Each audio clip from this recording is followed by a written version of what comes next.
To nearly everyone, the Moon appears to be a sterile, gray, unchanging world. But while the Moon has remained largely unchanged during human history, our own understanding of it has evolved dramatically.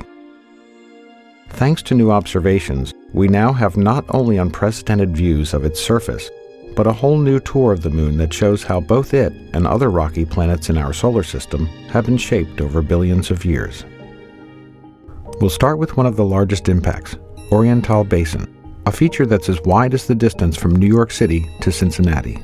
Using new elevation measurements, we can clearly see the effects of what is likely the last giant impact event in lunar history, with its outer mountain rings rising many kilometers above the lowest points inside the crater.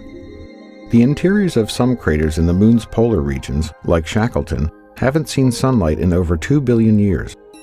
However, new measurements have created our best yet maps of these types of craters, allowing us to see deep into the shadows of this surprisingly young-looking impact crater in the south that's more than twice as deep as the Grand Canyon.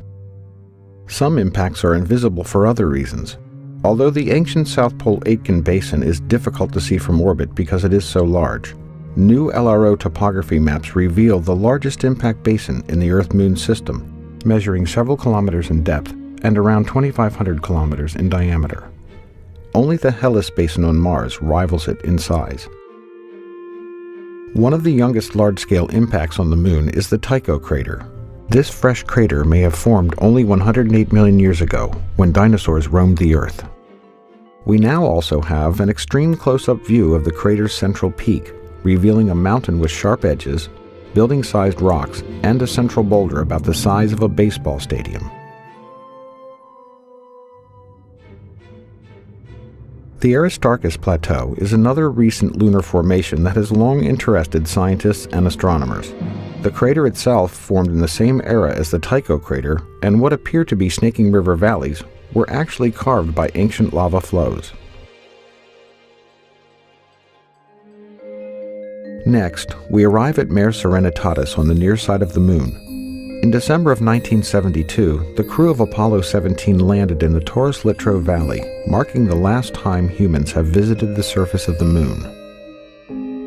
With images from LRO's narrow-angle camera, we can clearly see the evidence of that visit.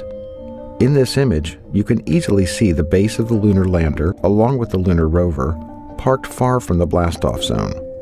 You can also clearly see the astronaut trails and the wheel tracks left on the lunar surface. We now head to the far side of the Moon, which cannot be seen from Earth. Our first stop is the Compton-Belkovich region, which shows evidence for young volcanic activity in the far side highlands.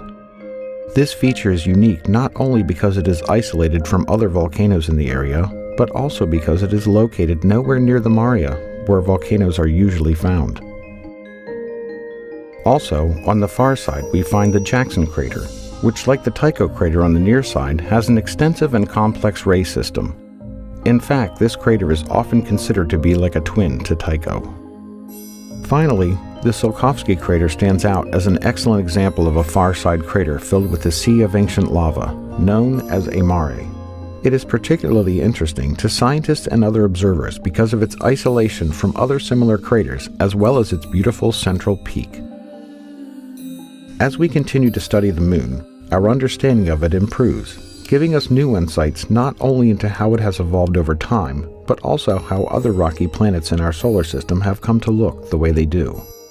With new missions, new instruments, and new technologies, we will continue to improve our knowledge of the Moon and better understand the history of our solar system.